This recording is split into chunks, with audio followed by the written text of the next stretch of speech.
Bom, o tema que nos foi dado para a noite de hoje, né, fala sobre a indissolubilidade do casamento. Aí tá que nome difícil, né? Do casamento. Está no Evangelho, capítulo 22, 22, que o título do capítulo é Não separeis o que Deus juntou. Vocês já ouviram essa frase? Já, não é? Todo mundo já ouviu essa frase. Não separeis o que Deus juntou. Então é algo assim, é uma lição para a gente, né? Só que esse ensinamento é antigo, não é de agora não, é antigo. E os fariseus tentando Jesus foi muito tentado também. Foi muito tentado, né? Em diversas ocasiões, em diversos momentos, Jesus foi tentado. E num diálogo dos fariseus com Jesus, né? Perguntaram para Jesus: pode um homem devolver sua mulher por qualquer motivo? Parece que nós somos objetos, será? Ou um bichinho assim, né? Ah, não deu certo, devolve para a família. Não quero não, esse traste aqui não. Não quero não. Fica aí que a encrenca é de vocês. Será que é assim? Será que nós somos seres, né, descartáveis dessa maneira, né? E Jesus responde para eles, que eles fizeram a pergunta, né? Pode o homem devolver sua mulher por qualquer motivo? Naquele tempo, até se a mulher não fosse virgem, podia ser devolvida, né? Então, vejam que são os costumes, as práticas, né? E tudo tem uma época, né? Tudo tem a evolução do ser humano, né? Então, Jesus responde, não separeis o que Deus juntou. Aí eles não se contentaram com essa resposta de Jesus. Aí vem a segunda pergunta. Por que Moisés ordenou uma carta de separação? Olha só, querendo jogar Jesus contra os ensinamentos, né? Que Moisés trouxe, foi um instrumento para trazer os mandamentos, né? A carta de separação, aí Jesus disse, pela dureza, porque a pergunta foi, né? Por que Moisés ordenou uma carta de separação? E Moisés foi um legislador, né, na época. A resposta, pela dureza dos vossos corações. Vejam só. Aí, no caso, a dureza era do homem, que não tinha, né, flexibilidade, ou da mulher, ou do tempo, ou dos dois, né? Primeiro, com a doutrina espírita, que é essa doutrina maravilhosa, essa doutrina esclarecedora, libertadora, né? Que eu amo de paixão, que foi onde eu realmente me encontrei, foi na doutrina espírita. Através dessas perguntas e respostas, eu encontrar respostas para as minhas indagações, porque ninguém conseguia me responder os meus questionamentos, né, minhas dúvidas. E a doutrina traz para a gente o seguinte, de que nós reencarnamos, o espírito reencarna tanto como homem, tanto como mulher. Olha, quando eu descobri isso, pense numa alegria? Foi uma alegria, porque às vezes a mulher se acha condenada, né, por ter nascido como mulher. E às vezes o homem também se sente sobrecarregado por ter só a função, vamos dizer, naquela época e principalmente, né, só de provedor. Ele tinha que realmente prover a família, prover a mulher, prover os filhos, prover a casa. É uma responsabilidade muito grande, muito grande. A responsabilidade de educar, de assumir os filhos, era só de quem? A mãe. Por quê? Porque o pai passava o tempo todo fora. E tudo antigamente era muito difícil, a locomoção, tudo era muito distante, né? Os empregos não eram fáceis, como ainda não era hoje, mas antigamente era muito mais difícil. Então, o homem passava muito mais tempo viajando naquelas estradas, muitas vezes até a pé mesmo, porque não tinha, né? Um cavalo, não tinha uma carroça, não tinha. Dependendo da dureza de cada um, né? Das dificuldades financeiras, então ficava muito tempo nas estradas, né? Para poder chegar no local. Pois bem, aí a gente descobre isso, né? Aí a gente descobre assim que Existe no mundo espiritual escolas onde nós somos treinados, nós somos preparados para o reencarno. A gente não é jogado no mundo assim, se jogou no mundo e te vira. Não. A gente tem um preparo no plano espiritual muito grande. E hoje, com a tecnologia, com a evolução, com o tempo, né? A gente vê o quê? Hoje as mulheres trabalhando fora, cada vez mais. E isso, historicamente, surgiu porque os homens saíam para as guerras e muitos morriam, não voltavam para casa. E as mulheres tiveram que buscar a sobrevivência, a sua subsistência, a subsistência dos seus filhos. E começaram a trabalhar, inclusive como operadas. Começaram a grande luta das operadas. Então, hoje a gente vê a grande necessidade dos dois trabalharem fora, dos dois se ajudarem para construir o seu novo lar. Então, a gente vê o que é a evolução, né? Hoje, a gente já tem essa compreensão de que não é só o homem que é responsável para manter a casa, e sim, hoje é o casal. E quantas mães solo, tem essa palavra bonita, né? Mãe solo, para não dizer mãe sozinha, né? Tem até umas formas assim, antigamente, muito preconceituosa, né? Da mãe sozinha, né? Então, mãe solo, como também hoje tem pai solo. Tem também pai solo, vejam só, né? Então a gente vê o seguinte, que pela reencarnação, que tanto a gente pode reencarnar como homem ou como mulher, de acordo com a necessidade evolutiva do ser humano. A necessidade de cada um. Então não é desonra um homem saber que pode reencarnar, ou que vai reencarnar, ou que já reencarnou como mulher, como também uma mulher reencarnar na função de homem. Porque é muito bom quando a gente passa também no lugar do outro. Porque quando a gente passa pela experiência, né, por diversas experiências, aí sim a gente começa a desenvolver cada vez mais os valores que a gente precisa desenvolver interiormente. É passando pelas vivências, é passando pelas experiências. Então a gente começa a desenvolver. Tem que ter mulheres que ela tem dificuldade em educar os filhos, ela tem dificuldade em manter uma casa, tem dificuldade de ir para uma cozinha, tem dificuldade de cozinhar um arroz, que é uma coisa tão simples. Mas tem homem que tem dificuldade até de coar um café, de fritar um ovo. É verdade. Tem homem que é um desastre na cozinha. E hoje a gente vê homens se formando em gastronomia, chefes, e mesmo que não seja, mas em casa ele traz uma habilidade que ele desenvolve, cozinha tão bem que chega para a mulher e diz, não, eu tomo conta da cozinha e tu cuida da casa. Eu tenho um filho que é assim.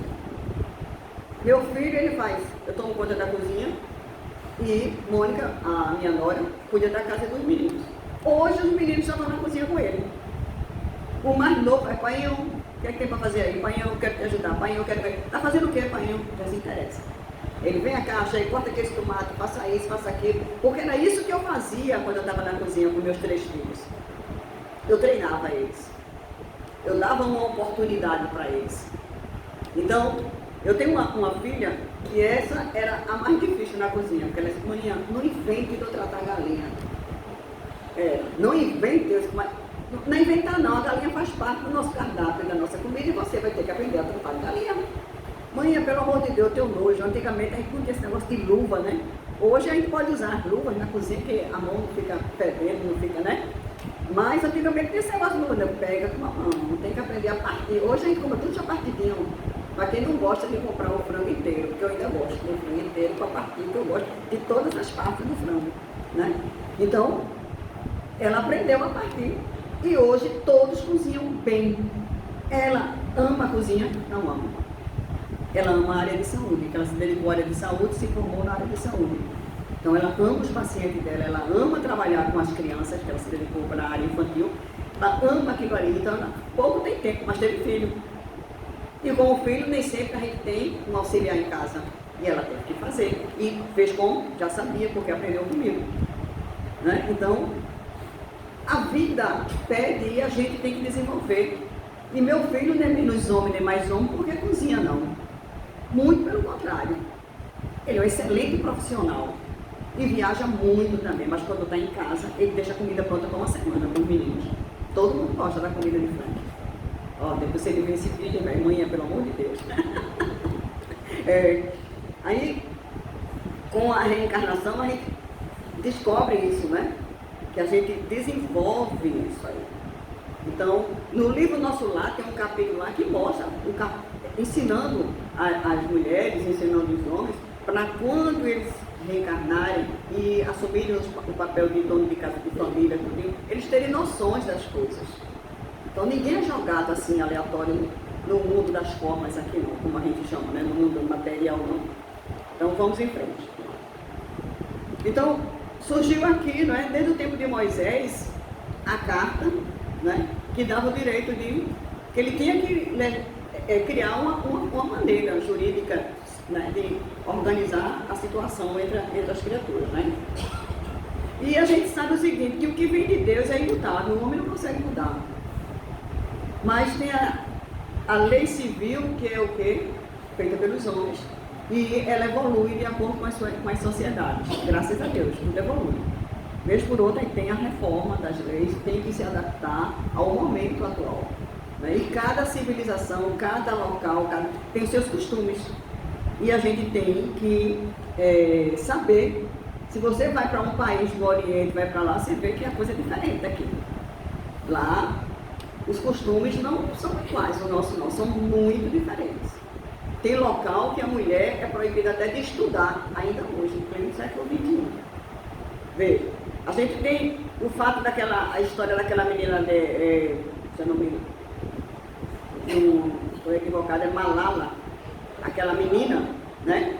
Onde ela levou um tiro no rosto, porque ela insistiu em estudar.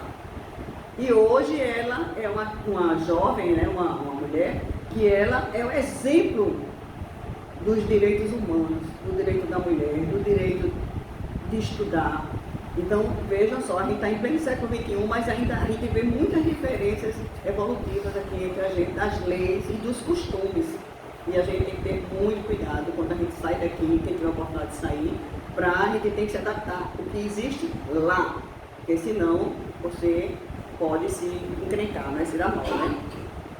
Então a lei humana, ela muda com o tempo, muda de acordo com o lugar e com o progresso da inteligência, né? Tudo evolui, né? Eu estava pensando em ir para a faculdade já na fase, né? Eu queria muito fazer o direito, porque eu queria me especializar na área do direito criminal, veja. Porque eu já pensava assim, eu nunca tinha ido na época dos presídios. E depois, com o tempo, com a doutrina espírita, junto com a minha amiga Carla Júlia, a gente criou um grupo, na época do Aníbal Bruno.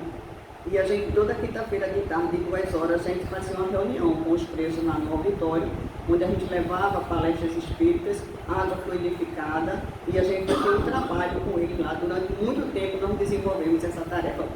Fundamos uma biblioteca espírita lá dentro do presídio. Então, assim, não é que por ser marginal, a gente está passando a mão na cabeça de nenhum marginal, não. De infrator nenhum. Mas é o fator humano. Somos todos irmãos. Somos todos filhos de Deus. Então, tratar com dignidade, tratar com humanidade, para ajudar na recuperação, porque nós acreditamos na recuperação do ser humano. Porque a doutrina espírita é uma doutrina que nos mostra isso, de que é possível o ser humano progredir. Então a gente vê relatos no plano espiritual de trabalhos, quanto tempo se demora para se recuperar uma mente que estava empedernida no mal. Quanto tempo? Isso varia de criatura para criatura. Tem criaturas que, numa existência só, não conseguem se modificar. Lá dentro do próprio presídio, a gente vê criaturas muito diferentes umas das outras. Tanto é que lá dentro tem tratamentos diferentes. Tem local onde são as solitárias, porque são aqueles presos de alta periculosidade que ele não consegue, nem dentro do presídio, conviver com os outros, porque ele mata. Porque ele ainda é uma criatura que não desenvolveu sentimentos mais nobres, sentimentos de amor. Então a gente vê aqui que mesmo a gente estando encarnado tudo aqui juntinho, mas nós somos diferentes, somos individualidades diferentes. Mas se Deus permite que a gente esteja junto, aqueles que têm já alguma evoluçãozinha, que a gente sirva de exemplo para eles. Que a gente tenha compaixão. Então a gente vê o exemplo de Jesus na cruz. Jesus, quando estava na cruz, ao lado de 2 ladrões, ele não hostilizou, ele não largou, não deixou de lado. Muito pelo contrário. E um dos presos pediu para ele, para quando ele entrasse no reino do céu, ele o ajudasse. E assim Jesus o fez.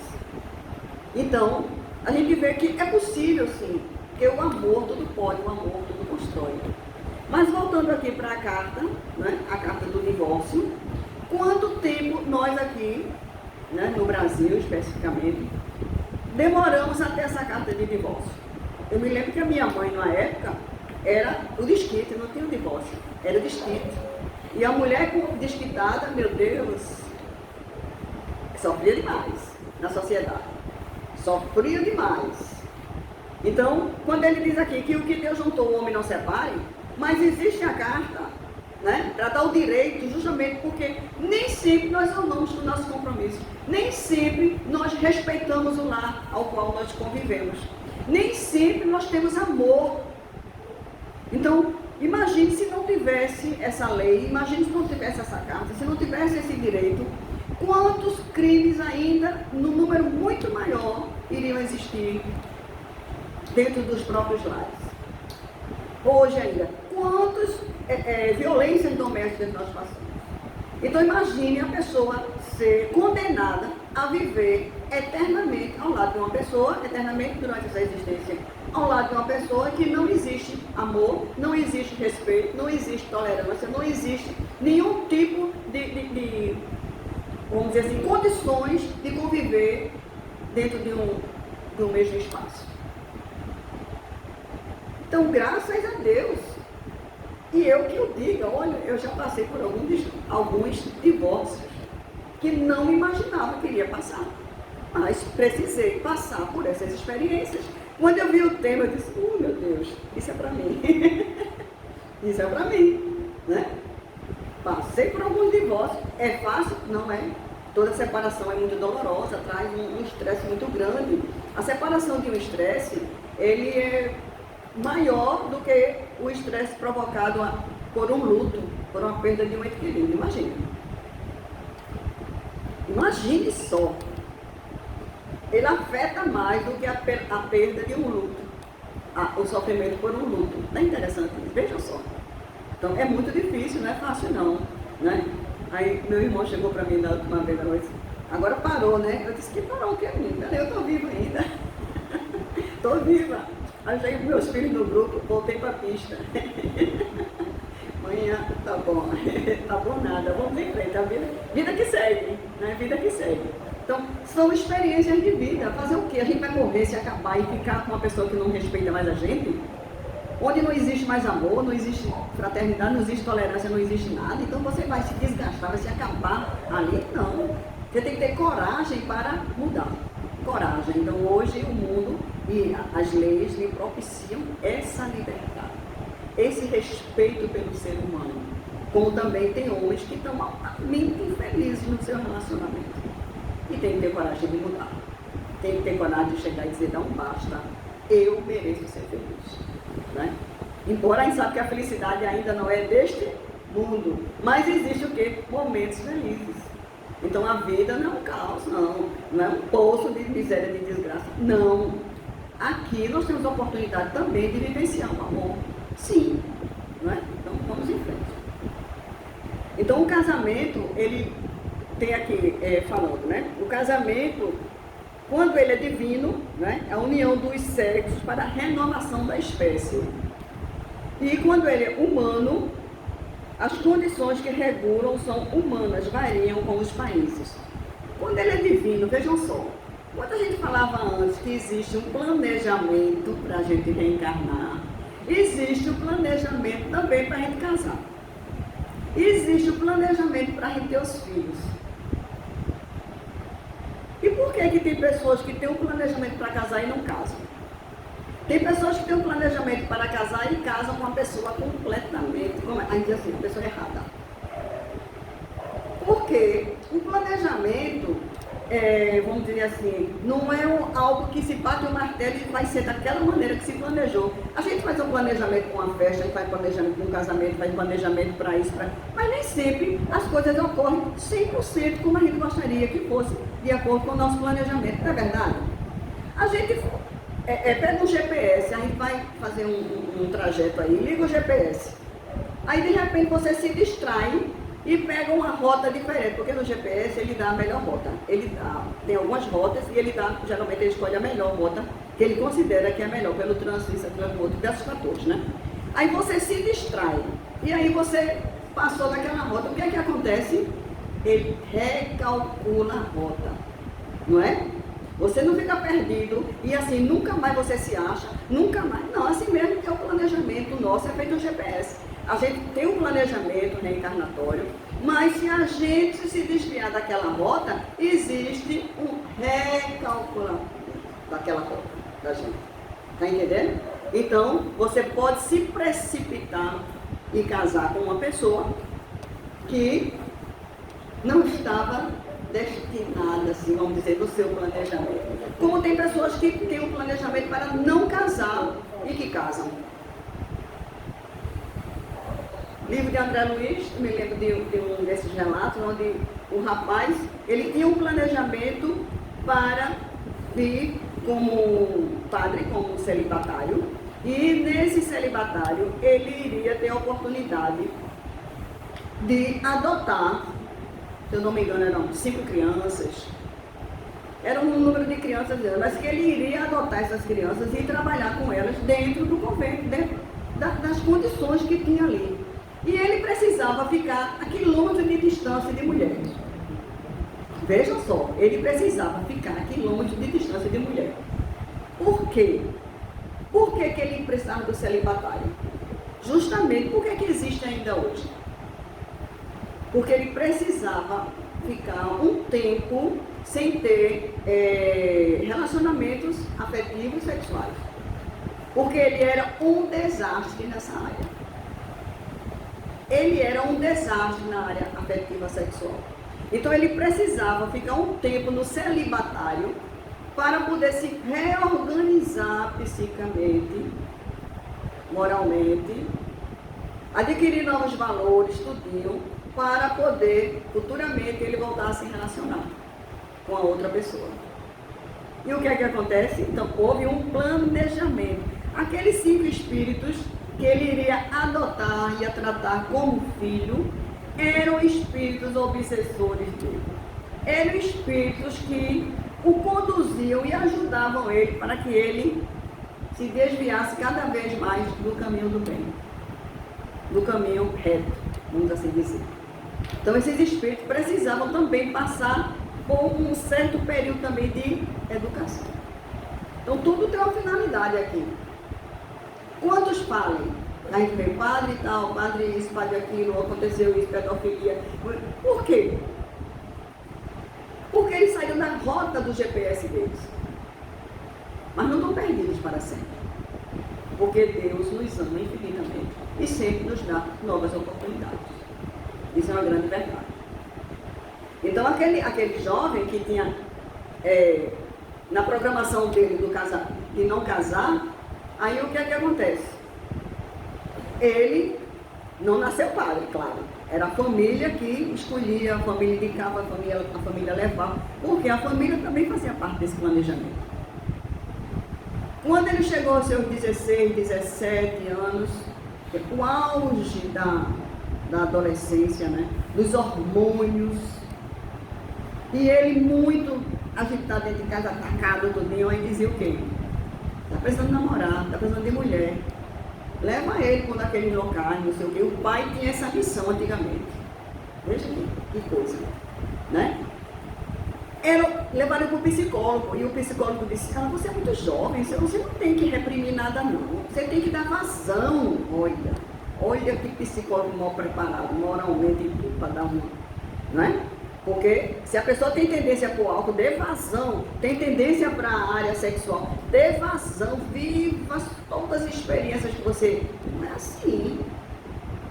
Você tem que saber o que é que me convém, o que não me convém, quais são, né, as consequências disso aqui, se eu tomar esse caminho, como é que vai ser, eu tenho que trabalhar minha moralidade, eu tenho que trabalhar o respeito, eu tenho que trabalhar minha disciplina, eu tenho que trabalhar um monte de coisa aí. Você tem que desenvolver seus valores, né, os valores morais. E ele, o psicólogo, disse isso, e o pai também era um tipo machão que comportava com esse tipo de pensamento, e aí levou ele para um cabaré. E lá ele conheceu uma mulher que ela tinha, que era justamente o tipo de mulher que se afinizava com o tipo de homem que ele era no passado. Os instintos bestiais. Então a gente vê que tem muita gente que ainda tem esses instintos, precisa trabalhar. Às vezes está num relacionamento sólido todo dia, não, mas eu preciso modificar, eu preciso conhecer novas experiências, não, porque aqui está muito... E aí vai buscar novas experiências e aí a coisa desanda. Foi como o caso do rapaz, desandou. Porque ele conheceu essa mulher, ficou viciada nela, só queria ela. Porque ela fazia, né, todas as coisas bestiais. Ela não tinha valor nenhum na área afetiva, não é? Ela como ser humano, né? Ela era uma pessoa que precisava evoluir muito nessa área. E aí o que é que acontece? Ela engravida dele. Vem um espírito naquela situação ali que vai ajudar ela a tirar ele do bom caminho. E tiram. E ele desencarna com 40 e poucos anos, com sífilis, com doenças venéreas, doenças graves naquela época. E ele retorna ao plano espiritual falido. Os espíritos que precisavam de reencarnar, ter ele como pai adotivo, estavam lá pendentes. E eu estava no encalço dele, continuava no encalço dele. E ele desviou-se da missão dele. Então, algo muito sério, certas experiências. Não, eu vou aqui só para experimentar isso aqui, eu vou ver como é que funciona isso aqui, vou ver. É um risco. Porque você pode ter latente dentro de você tendências que você próprio às vezes desconhece. Então é muito arriscado certas experiências na vida. Não vale a pena. Né? Então, quando diz aqui divino, esse planejamento acontece no plano espiritual. Porque espíritos, nós precisamos nos reencontrar aqui. Precisamos formar uma nova família. Precisamos aprender a respeitar e amar um ao outro. Porque é um exercício muito grande de evolução. Quer evoluir mais rápido? Case. Quer demorar na evolução? Viva sozinho. Porque você vai evoluir mais lento. Porque sozinho você não vai abdicar de nada, dedicar pelo outro. Porque a gente casado, até o lado da cama é negociado. Eu só gosto muito desse lado aqui, você gosta desse lado. Não, eu só gosto disso aqui, não, porque esse aqui eu gosto disso aqui. Esse copo aqui tem que ser assim. Não, eu gosto de... Não gosto quando você faz isso. E o outro fica, não, eu gostaria de fazer... Não, eu não quero, não vou, não sei o quê. E o outro, não, mas bora. E fica assim, negociando. Às vezes você tem que ceder, às vezes, de um lado. Às vezes é o outro que tem que ceder do outro lado, não é? Então, nem sempre é o nosso desejo, a nossa vontade que vai prevalecer. Quantas vezes, quantas situações que a gente abdica em nome da família, em nome dos filhos, em nome de uma mãe, em nome de, né? Então, eu tenho uma outra amiga que ela estava num relacionamento e a mãe dela ficou dependente dela fisicamente, adoeceu gravemente e ficou com um hospital residência. E ela começou a ter muito mais atenção para a mãe, que estava traqueostomada, assim, traqueostomizada, estava precisando de muito mais cuidado. E o marido sentiu que não tinha mais a mulher como ele tinha antes, mas aquilo era uma fase. E ele chegou para ela e disse, escolha, ou sua mãe ou eu. Tá vendo? E ela escolheu. Quem? A mãe. Tem casal que não escolhe assim não, bota a mãe no asilo, bota a mãe em outro local, tudinho, entrega, não é? E por aí vai. São escolhas, são responsabilidades que nós assumimos. perante a vida. E ela ficou durante ainda 5 anos com a mãe desencarnou. Hoje ela continua só.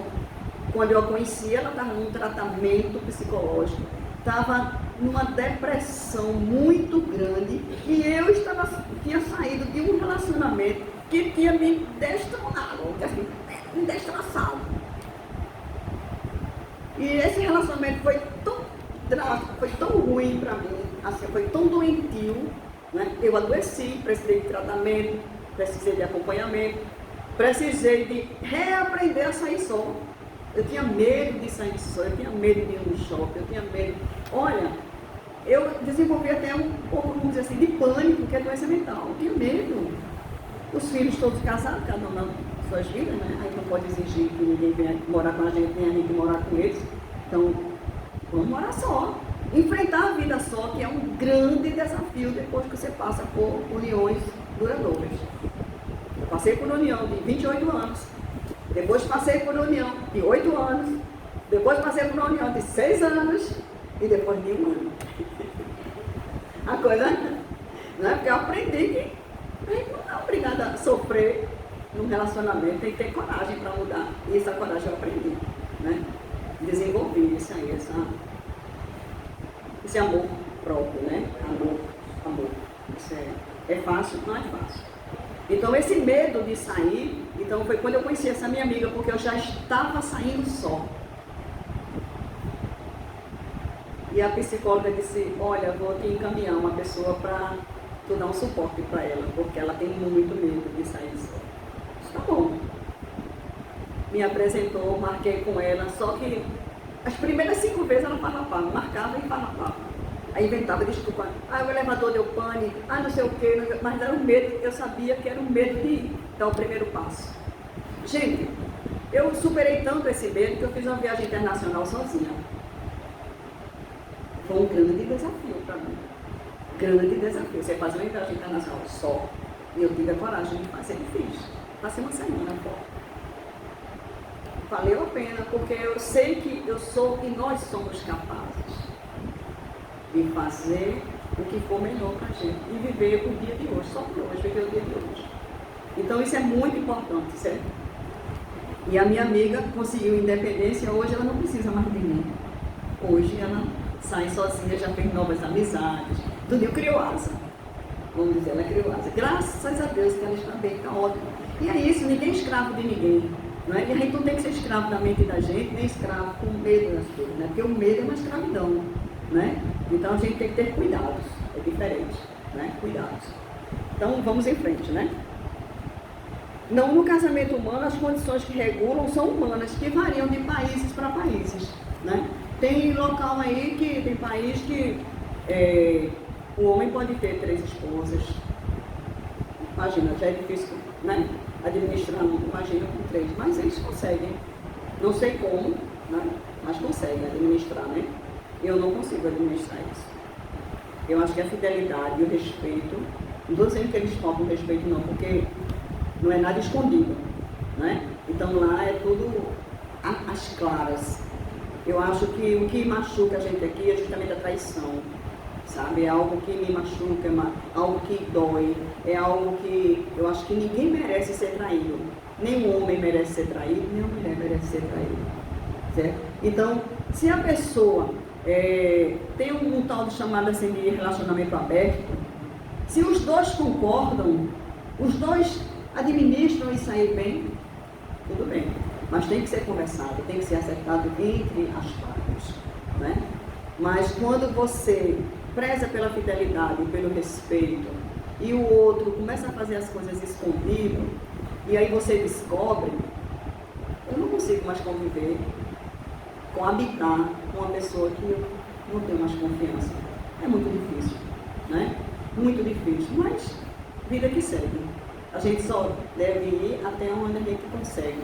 Não é nada de estar forçando a natureza da gente para agradar A ou B. Então, se você não admite, não aceita determinados comportamentos, então segue tua vida que eu sigo a minha. Simples assim. Não é tão simples não, mas é assim, né? Pelo menos comigo. Então, a lei civil regula os interesses da família e variam segundo os costumes e os locais. Então, nós temos o casamento religioso e o casamento civil.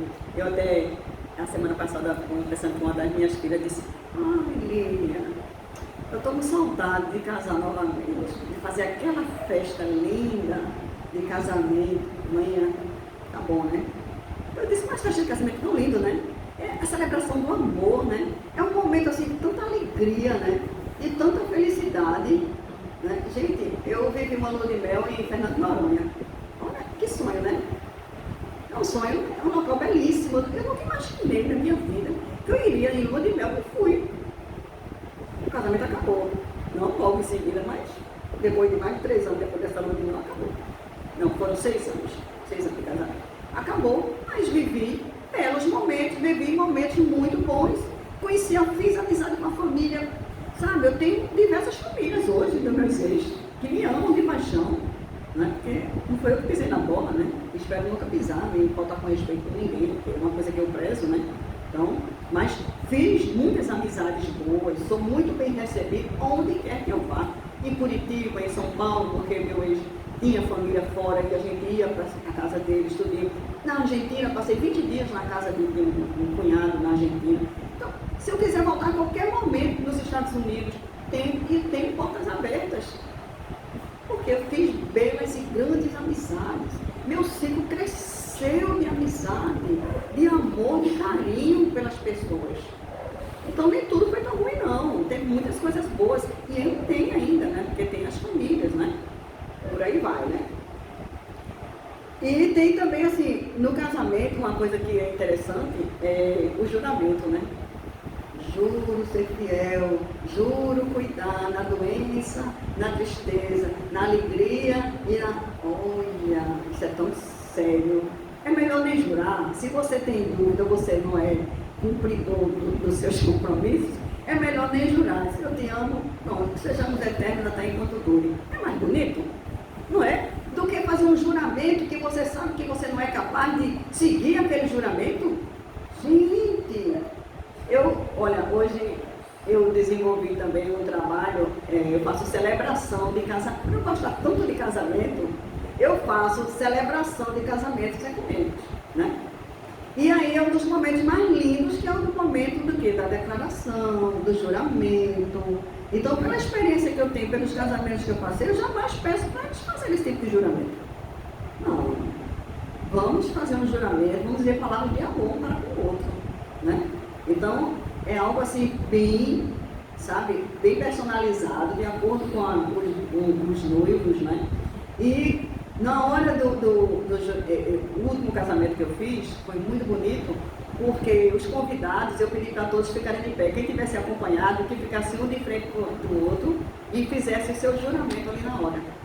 As suas juras de amor, sabe? Que é muito bom estar com você até hoje, é muito bom viver com você. Lhe agradeço pelos filhos, quem já teve filho. Lhe agradeço pelos momentos, por, sabe, você ter paciência comigo, você ter sua tolerância, o seu carinho, o seu respeito.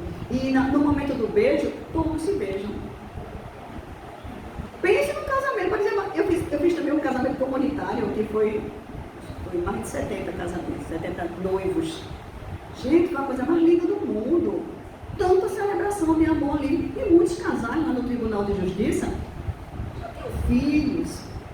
Já estavam juntos há mais de 10 anos, 15 anos, e estavam ali fazendo o casamento civil, né? Então, são experiências belas, e eu gosto de fazer as coisas quando envolva o quê? Amor. Envolva amor. Se vai durar, se não vai, compete a mim.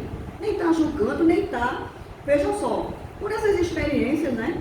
Eu não vou generalizar as pessoas nem as situações. Eu vou dizer que o casamento não presta? Não, o casamento presta, sim.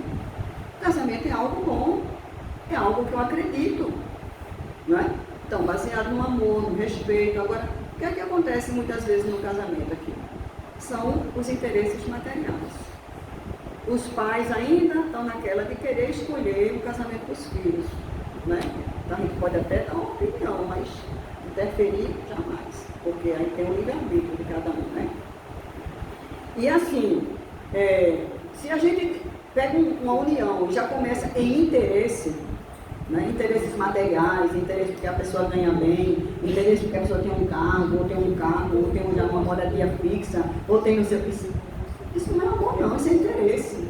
Então um casamento que inicia com interesse, sem ser o amor, esse relacionamento começa com a data de terminar. Sim, é assim. Quantos anos vai durar, não sei, mas vai terminar, vai. Porque são os laços de interesses plenamente só materiais. E as coisas materiais, elas não são duráveis. Elas são perecíveis. Então, se você não nutre amor, por que você vai casar? Você tem que se sentir apaixonado, você tem que se sentir feliz ao lado daquela pessoa. Tem que desejar fazer planos junto com a pessoa. Né? Mas pensar só nas coisas materiais, meio difícil, viu? A coisa dá certo, porque se não tiver amor, isso nada me vale. Já dizia o apóstolo Paulo, né?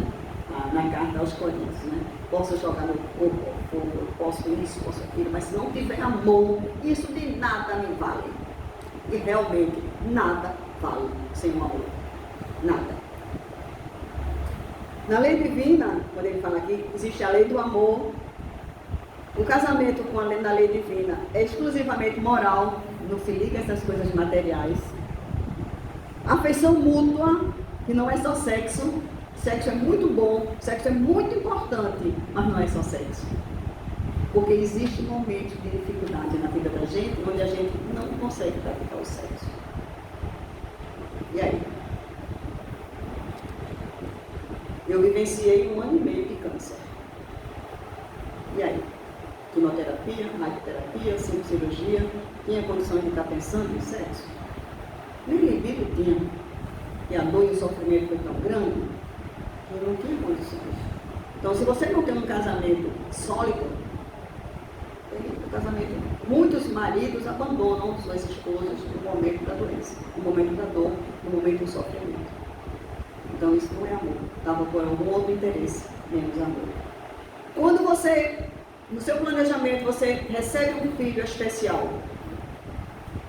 Nem toda noite, com um filho especial, você consegue fazer. Eu conheço um casal espírita, o marido até desencarnou recentemente. E eu tive a oportunidade de ir na casa deles.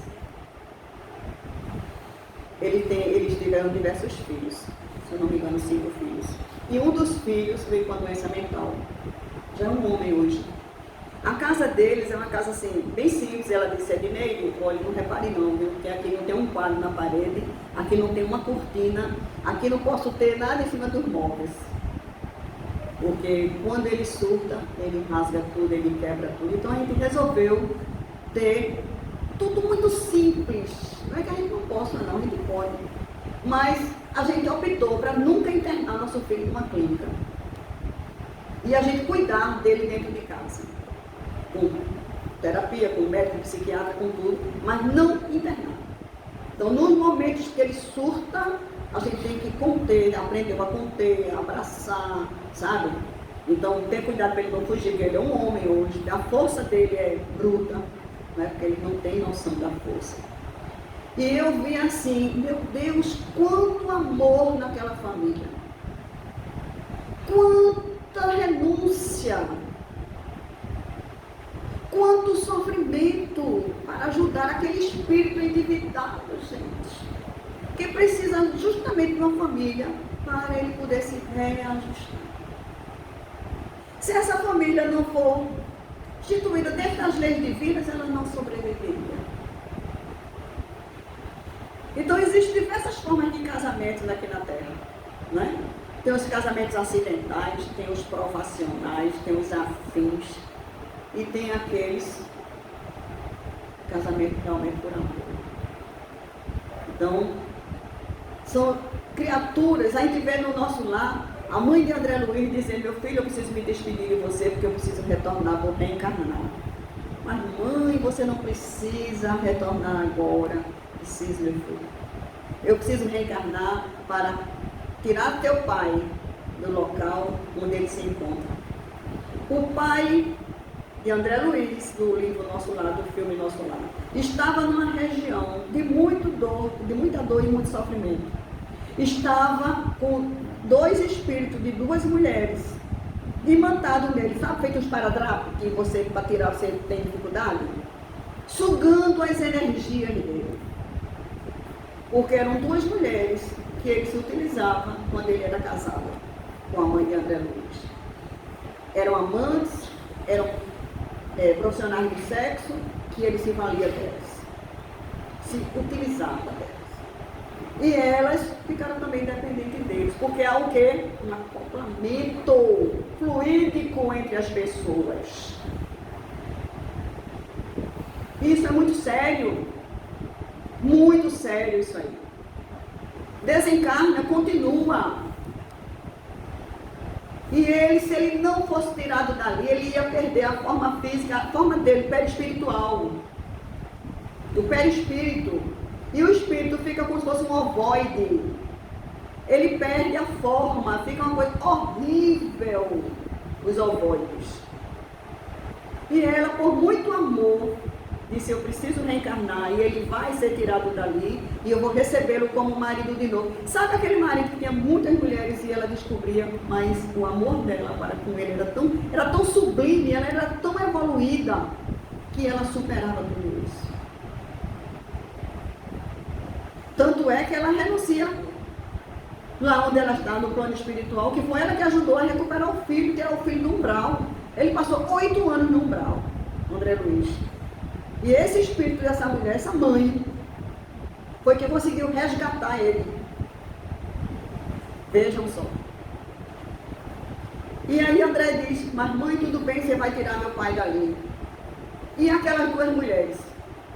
Meu filho, nós já cuidamos disso também. Elas vão reencarnar como nossas filhas. Olha. Por isso tem situações de casamento onde tem filhos que o pai tem ciúme do filho, a mãe tem ciúme da filha. Ah, meu filho só quer saber do pai, meu filho só quer saber da mãe, meu filho não quer saber de mim, não é por mim, só é por ele. Isso vem do passado, são afeições do passado. Então algo muito, sabe, não se destrói esses laços de afeição, de afinidade, que se constrói ao longo da nossa jornada, das nossas reencarnações. Então, elas vão reencarnar como filhas para modificar o tipo de amor, de sentimento que ela nutria para com aquele homem. Eu tenho uma filha que nasceu nessas condições.